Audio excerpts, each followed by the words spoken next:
आज हम एक अति महत्वपूर्ण टॉपिक स्टॉक एक्सचेंज लेकर आपके सामने आए हैं। इकोनॉमी की दृष्टि से ये बहुत ही महत्वपूर्ण टॉपिक है। देश में किसी भी व्यक्ति अगर बड़े स्तर पर उद्योग डेवलप करने हैं, व्यापार करना है, तो कंपनी को पैसे की आवश्यकता होती है। उस पैसे को एकत्र करने के लिए कंपनी शेयर जारी करती है। तो इस टॉपिक को हम आपके सामने आज बड़ा विस्तार से चर्चा करेंगे। हमारा टॉपिक है स्टॉक एक्सचेंज। अब स्टॉक एक्सचेंज मैंने जैसे इसकी चर्चा किया कि कंपनी बहुत बड़े स्तर पर अगर व्यापार करना चाहती है तो बड़े स्तर पर धन की आवश्यकता होगी।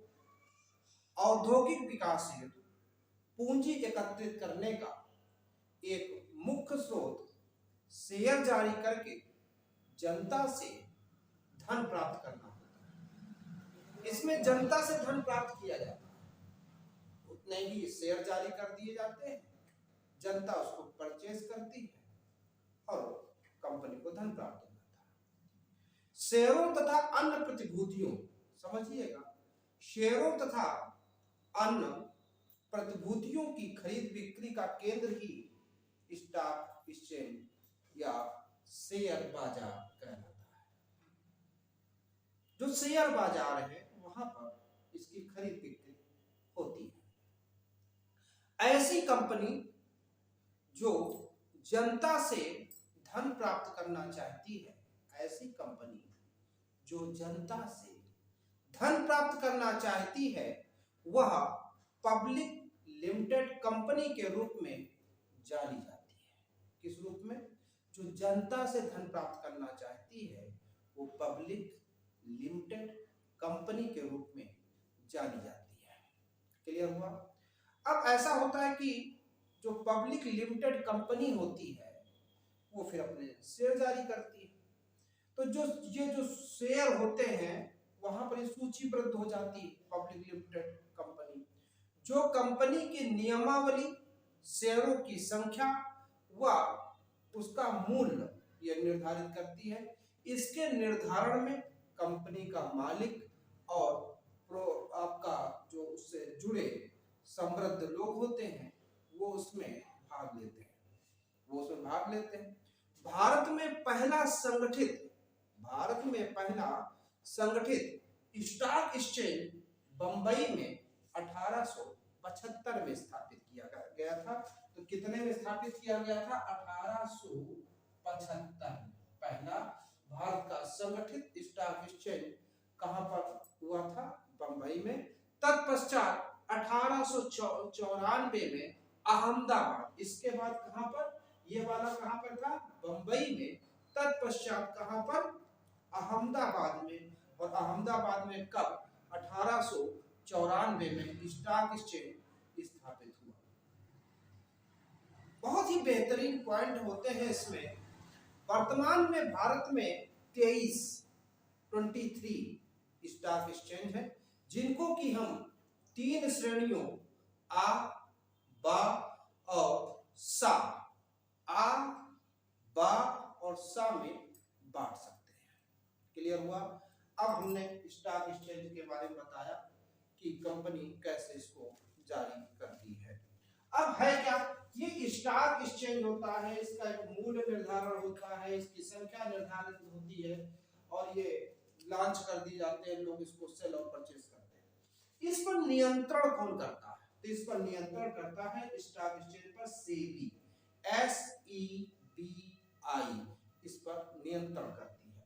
सेबी का फुल फॉर्म होता है securities and exchange board of India. Securities and exchange board of India ये इस पर कंट्रोल करती है, जिसे बोलते हैं भारतीय प्रतिभूति एवं विनिमय बोर्ड। भारतीय प्रतिभूति एवं विनिमय बोर्ड। और इसके वर्तमान में अध्यक्ष माधवी पुरी है। कई बातें मैंने बताई। इस समय स्टॉक एक्सचेंज की संख्या कितनी? 23। भारत का सबसे प्राचीन स्टॉक एक्सचेंज कहाँ है? बंबई में। अब इसको मुंबई बोलते हैं। कब स्थापित हुआ? 1875 में। ठीक है। इस पर नियंत्रण कौन करता है? सेबी, SEBI। फुल फॉर्म क्या है? Securities and exchange board of India, भारतीय प्रतिभूति एवं विनिमय बोर्ड। इसके वर्तमान में अध्यक्ष कौन है? माधवी पुरी। का काम क्या है? सेबी का काम क्या है? तो सेबी का पहले तो मैंने इसका फुल फॉर्म आपको बताया। इसका फुल फॉर्म है securities and exchange board of India, भारतीय प्रतिभूति एवं विनिमय बोर्ड इसका फुल फॉर्म है। इसके वर्तमान में अध्यक्ष माधवी पुरी है। अब मसला सेबी का काम क्या होता है? सेबी का काम है शेयर बाजार को नियमों के अनुसार चलाने, शेयर बाजार को नियमों के अनुसार चलाने, निवेशकों के हितों की रक्षा करने, यानी हम जो तुम पैसा लगाते हैं ना, उसके हितों की रक्षा करने तथा पूंजी बाजार के विकास के लिए काम करता है, तथा पूंजी बाजार के विकास के लिए काम करता है। ये सेबी का काम होता है। लेकिन यदि कोई ऐसी कंपनी या फर्म है जो स्टॉक एक्सचेंज में उसका उल्लेख नहीं है, या उसमें लिपिबद्ध नहीं है, उसमें अंकन नहीं है, या उसपे उसका खाका नहीं है, या स्टॉक उसपे उसके शेयर्स नहीं है, तो ऐसों के लिए स्टॉक एक्सचेंज में यदि वो सूचीबद्ध नहीं है तो फिर क्या होगा? उसको कारोबार में उतनी महत्ता, उसके शेयरों की उतनी महत्ता नहीं होती है। यही कारण है कि जो बड़ी बड़ी कंपनियां होती हैं वो स्टॉक एक्सचेंज में अपनी फर्म को सूचीबद्ध करा लेती हैं, और इनकी संख्या कितनी है? भारत में वर्तमान में 23 है। अब प्रश्न बनता है कि भारत में 23 है, तो विश्व का सबसे बड़ा कौन सा स्टॉक एक्सचेंज है? तो नेशनल स्टॉक एक्सचेंज, अगर हम पहले भारत की ही बात कर लें तो नेशनल स्टॉक एक्सचेंज यह भारत का सबसे बड़ा स्टॉक एक्सचेंज है, जो कि तकनीकी रूप से भी अग्रणी है।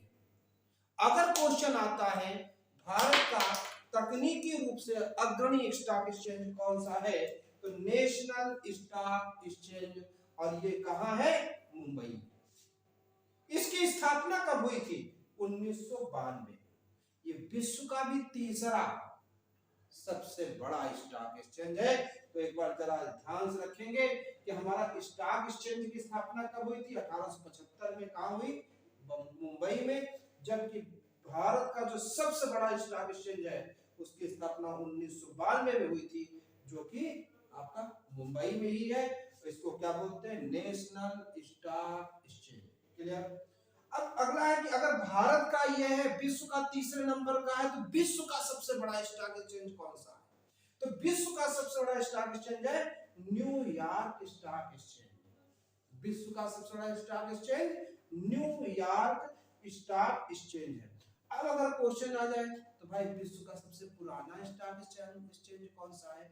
तो विश्व का सबसे पुराना स्टॉक एक्सचेंज है एम्स्टर्डम स्टॉक एक्सचेंज, जिसकी स्थापना 1602 में डच कंपनी के द्वारा की गई थी। डच ईस्ट इंडिया कंपनी के द्वारा 1602 में की गई थी।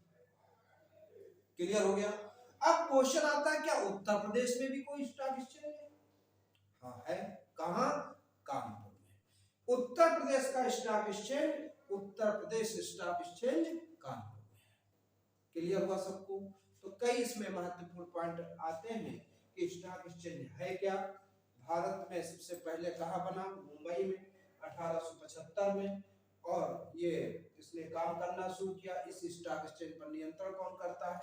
इस पर नियंत्रण करता है सेबी, SEBI। इसका फुल फॉर्म क्या है? Securities and exchange board of India. ठीक है, भारतीय प्रतिभूति एवं विनिमय बोर्ड। इसके अध्यक्ष कौन है? माधवी पुरी। तो भारत का सबसे बड़ा स्टॉक एक्सचेंज कौन सा है? तो नेशनल स्टॉक एक्सचेंज। इसकी स्थापना कब हुई थी? 1992 में। क्लियर हुआ? अगर आपको बढ़िया लगा तो लाइक करें, सब्सक्राइब करें, कमेंट करें, लोगों को शेयर करें और त्रिवेदी क्लासेस के बारे में बताएं।